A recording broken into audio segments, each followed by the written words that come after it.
Hey, how you guys doing? Consulted by G Dot family. It is your boy, aka G Dot, back at it with another video for you guys. And today we're going to be reacting to Mark Cuban answering business questions from Twitter. This is gonna be very interesting. I'm honestly loving these type of reactions. I'm loving the game. I'm loving the game. I'm even learning, giving me a reason to watch these videos more, and I'm loving the content. So don't forget to, if you're liking it too, don't forget to like, comment, subscribe, hit the notification bell. Also don't forget to follow me on Instagram, GuaboyG Dot, and Twitter, GuaboyG Dot. Let's go ahead and get into the video.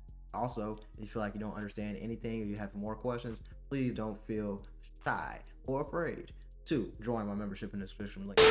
I'm Mark Cuban. Let's answer some questions from the internet. This is Mogul Support.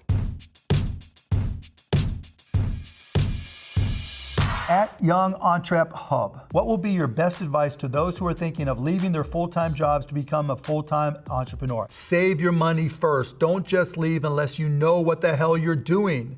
That's the first thing I will say to anybody that's trying. I swear I will say the same thing. I don't mean to pause so early, but please listen to that. That's a big, huge thing he just said. If you're going to be an entrepreneur and you're trying to go that route, don't just quit your job and bet on yourself. It's good to bet on yourself, but it's a point it becomes not even betting, you're just gambling with your life. That's not something you want to do. Save your money, even when you do have your money saved up. If you can work and still do what you got to do on the side, do that and then transition. It's way easier to do. Trust me, that's one of the mistakes. You hear all these stories about all these people who quit their job, started a company, and made all this money. What you don't hear are the stories of the people who quit their job, started a company, and failed miserably, and are now working at a job they hate. Before you quit, be prepared, know what you're doing, save your money, have at least 6 months to live off if you can, and then maybe you're ready to start your business.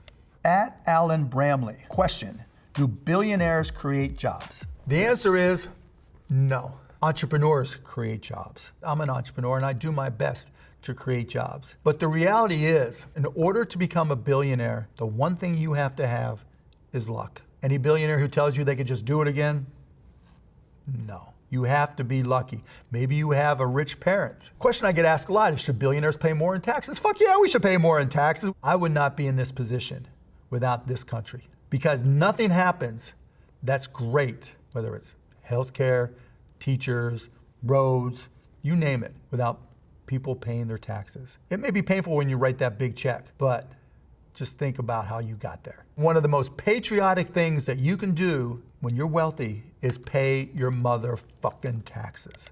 At JCBAYC, you have 6 months to make as much money as possible. All you have to start with is a phone and $500 in cash. What are you doing? JCBAYC, that is the best question I have ever been asked in my entire adult life. I am really good at sales. I'm gonna find a sales job because I already know that if I'm on to my last $500 and all I have is a phone, I am going to get that job and I'm gonna learn more about that industry than anybody on the planet. And I'm gonna set a commission as high as I possibly can. And 3 months in, when I've demonstrated that I am the best salesperson in the history of that company, I'm gonna walk into my boss's office and I'm gonna tell him, or her, you're either gonna pay me this amount of money to keep me, or I'm gonna start my own business selling this stuff.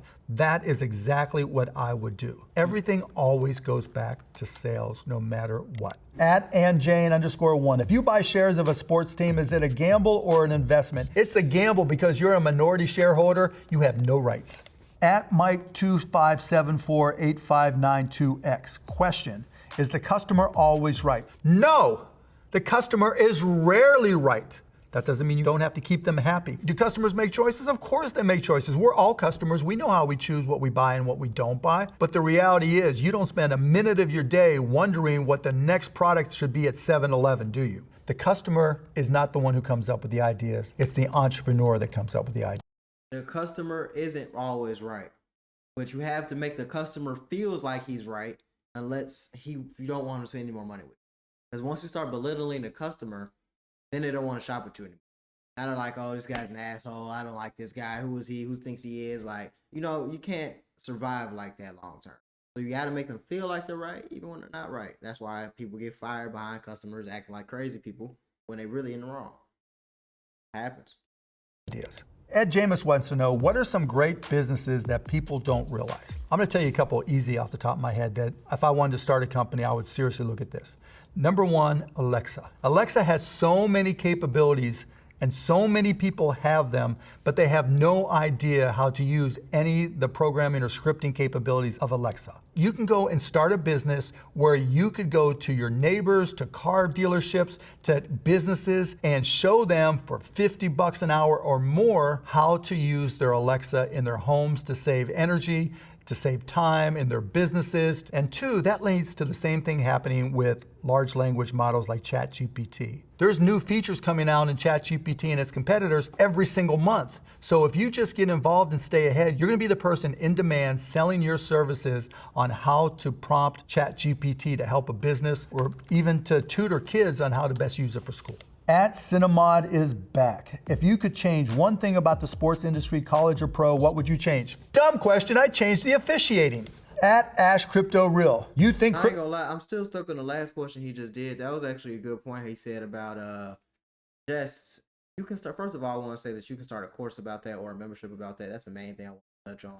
Because you can do door to door, don't get me wrong, going door to door is perfect. But you can have a better chance of scaling at a larger rate and a faster rate than going door to door if you just approach it from online since you haven't come up with a course with it. You're good. All these old people are online, and even I don't know all the shit about theory. I don't know all the shit about Alexa. Like, a lot of people will buy a course. All you gotta do is make it $5, $10. People are gonna buy it.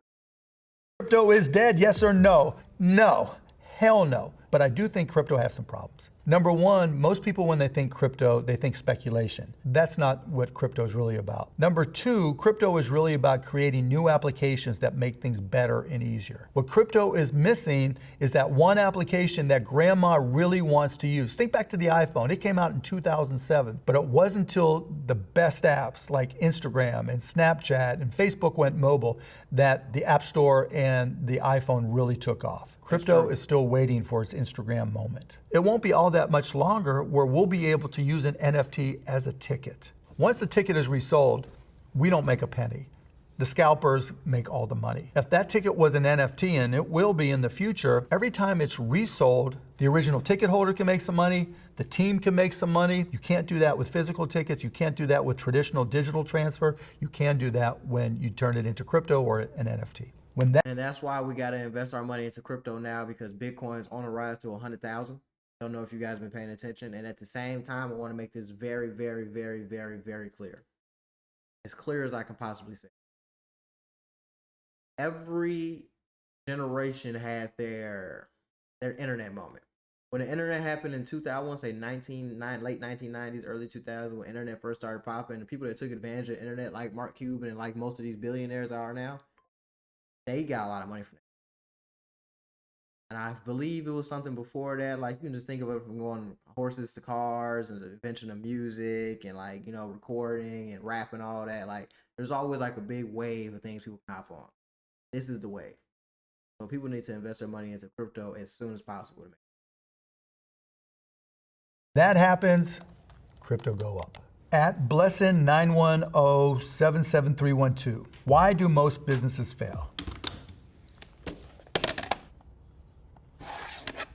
Number one, sales. No business has ever succeeded without sales, period, end of story. Number two, preparation. When you go to start a business, have you done all the homework to know about your industry, your competition, your products, the profitability, your customer base, their demographics? You need to know these things. Three, effort. It is not easy starting and running a business. It's hard. If it was easy, everybody would do it. And four, brains. You gotta be smart. You gotta learn this stuff. You gotta put in the effort. You have to be curious in order to be successful at business. You do these four things, Blessin, and you'll be okay. Company doesn't do them, they're in deep trouble. At Ghost93_X. Everybody losing money in NFTs. Why are you still here? LOL. I got a handy dandy graph. This is the NFT market, and this is the volume of sales. Basically, it sucks. You know how many other industries have sucked? There was a time after the internet stock market crashed where Amazon was selling for $5 a share. Microsoft was selling for hundredth of what they sell right now. You ever been in the trading card industry? That Mickey Mantle card, that Steph Curry card, goes up, goes down, go up, go down. The same thing is happening to NFTs. Now, there are some people that would tell you that this is the best time if you're an NFT collector to buy an NFT. I'm not going to tell you what you should or shouldn't do other than to say with NFTs, the best time to buy is when you're a collector and you love the NFT. Don't buy to speculate. I'm going to say it to you for the people in the back. Don't speculate. That's real shit though. Yeah. That's real shit though. You know what happens to speculators? They get their ass handed to them. I can stare at my mutant punk all day long because I collected it. I'm not paying attention to all the things that happen on a day-to-day basis, and you shouldn't either. Because someday we're going to turn around, and you know what you're going to say to yourself? You're going to say to yourself, why did I buy it? I should have bought those damn NFTs when they were next to nothing. At Tamer Shahan, what's something you wish your younger self knew before starting a business? I wish I would have known to respect the people around me and to be nice to the people around me that worked for me more. Because it's stressful starting a business, and I think too often I took that stress out on the people around me, and that was a mistake. At Ernest Ernst 4. It takes a real man to admit that and be able to grow from that. A lot of people, men and women alike, are assholes when it comes. But it takes a real man to understand he was acting like an ass, grow from that, get better, evolve. Then now you can make more money because your partners actually want to work with you. They're enjoying working for you. It's a positive work environment, not toxic. Something you can profit from. Name, image, likeness. You get paid for that? Dear God, what is wrong with the NCAA? Ernest, you just busted your ass for the first 17, 18 years of your life to be great at something. You get recruited by a school and somebody there wants to pay you for your name, image, and likeness. Now, if that same kid was a violinist and they wanted to pay them to do an ad for violins, you'd be like, yeah. When an athlete makes it to the top at their level and an advertiser or sponsor wants to pay them, yeah, let them earn the rewards of their efforts, Ernest. NIL, hell yeah. At Becoming a Mirror, who is the best shark on Shark Tank and why is it Mark Cuban? I'm the best shark on Shark Tank because I've been there. I've been broke, I've been fired, started a business with nothing, built a business into something. So when you're on that carpet pitching to us, not only am I thinking to myself, will I invest? But I'm also trying to come up with a way that I can help that entrepreneur because I know the challenge, the pain, the anxiety of running a business. And if I can make your life a little bit easier with a good idea, that's what I'm gonna do.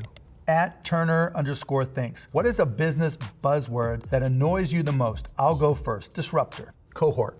There's no reason to ever use the word cohort when you can use the word group. A cohort is a group of people. Say group. You sound stupid when you use the word cohort because you're trying to sound smart. Always use the simpler word. At Bash Terminal, can anyone explain in layman terms what is Series A, B, C, D funding? I don't know why people apply these letters. It's just the chronological order in which you raise money. That's it. Pre-seed, seed, Series A, Series B, Series C, Series D. That's it. It can come from anybody. It can come from mom, it can come from dad, it can come from your aunt, your uncle, a venture capitalist. What is venture capital? Venture capital is a vulture that sits in an office telling you how smart they are and how they're going to give you money in exchange for too much of your company, to give you too little support, to end up trying to push you to do things that you don't want to do just so they can get their money back. But other than that, I have no problem with them.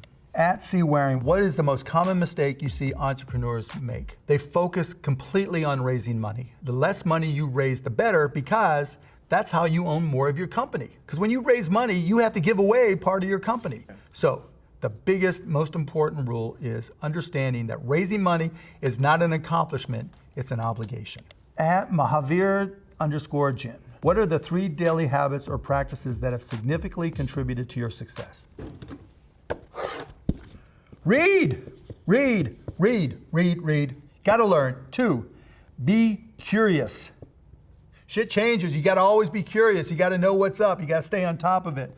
3, be agile, because the shit's changing, because you're learning all this new stuff that you're curious about. You always gotta be agile and be able to adapt. And 4, ABS, always be selling. You gotta always be selling because that's the way businesses work. You do those things, you're gonna crush it. And the fourth, that was a bonus. I said, he's giving away so much free game. I'm gonna start taking notes when I actually watch these videos because this is insane. He's giving so much free game on this shit, and I just feel like no one's really watching it. That's why I'm glad I'm able to bring light to this type of information because he's saying the same things I've been saying. Seek information, be curious, always be on the lookout for new things that you can invest into, new things that you can work with, new things that you can start, and gotta focus on your personality as on sales. three things I can't count. At Joe Bass HD, what is the difference between cost per acquisition, CPA, and customer acquisition costs, CAC? Well, let's just start with cost per acquisition. This is the amount it costs you to acquire a customer. Then there is customer acquisition cost. That is your cost to acquire a customer. So the only thing missing between these two is the equal sign between them to tell you that they are pretty much the exact same thing. Typically what happens is people will go and advertise on social media platform and they'll spend $1,000. And after the week or whenever it is till it runs out, they'll look to see how many customers that they have. Let's just say they have 100 customers. Then you just do the math. 1,000 divided by 100 gives you, for all the math whizzes out there, $10. Now, what is that $10? That's your customer acquisition cost or cost per acquisition. At Keep On Truckin' 78, as a business owner, when is the time to call it quits, walk away, give up, sell, move on, cut your losses? You get the idea. That decision typically is going to be made for you. You can't pay your bills, you can't pay your employees, you can't pay your bank loan, and somebody's coming in and telling you, look, Mark, the game's over. It's the worst feeling ever. Just because the shit hits the fan and things are going wrong, that's never the time. You only close up shop when you have no choice. Or if someone offers you so much money, it's just like, hell yes, then you look at selling it. Are you ready to take another step in your life? Is the most important thing to you running that business, regardless of how much it's worth? Or is there so much money involved here that you can change your life? Like when I sold my first business, I retired and bought a lifetime pass in American Airlines. The most valuable asset to me wasn't the money, it was the time the money could buy. You have to make your own decision on what's most important to you. At GI 167-28893, did you ever want to give up? What did you do to get out of the funk? I remember when I started my first business, I had no sales, and I remember being terrified. I mean, the anxiety was through the roof, but I just reminded myself why I started and reminded myself that I made a shitty ass employee. I was never going to be good at working for somebody else. I was a lousy employee because I was a know-it-all, right? I was an entrepreneur at heart and I always thought I had a better idea. I worked for a bank. I called up an executive VP, said, we want to have a happy hour where you talk about what it's like to work at the bank. I thought that was a really cool idea and I was taking initiative. My boss brought me into his office. Who the hell do you think you are? Who gave you permission to do this? You just started here. What the fuck? I had a tear coming from, I'd never felt anything like that before. And I just knew then that I was not destined to be an employee. At Obi Raul Kenobi, why the fuck is medicine so expensive in America? This is bull. Yes, it is, Obi Raul Kenobi. And what I've learned in disrupting industries, when an industry's been doing it the same way for decades, that's one green flag for me to get in. When that same industry does everything possible to complicate the business so no one else can get in, that's a second green flag for me to get involved. Third, when it's so complicated, but when you look at it, it's like, this is a simple business. You know what the prescription drug business really is? Somebody makes the drugs, somebody buys the drugs, someone prescribes the drugs, someone sells the drugs. That is it. That's the whole prescription drug industry. And so when I saw that, I'm like, this shit's gonna be easy, not cheap, but easy to do. And so we started costplusdrugs.com in January of 2022. When there's an industry that's doing it the same way forever, making things more complicated, and everybody hates them, that is the best place to start a business. So you too can dunk on whoever you choose to dunk on. So those were all the questions. That was actually a very interesting video. I'm probably gonna watch that back again right now after I get off stream. That's crazy. That's crazy. He gave that much free game and no one even asked him like any super crazy questions. Like there's a lot more questions people could have made. But he did shine a lot of light on things, so I can't really be mad at the questions they did ask all the way. But I wish it was less questions about sports, more questions about. That's my only complaint. But I hope you guys found a lot of information in the video, same way I did. And if you have any more questions or questions answered personally, definitely hit the description. Well, the link in my description to get into my membership.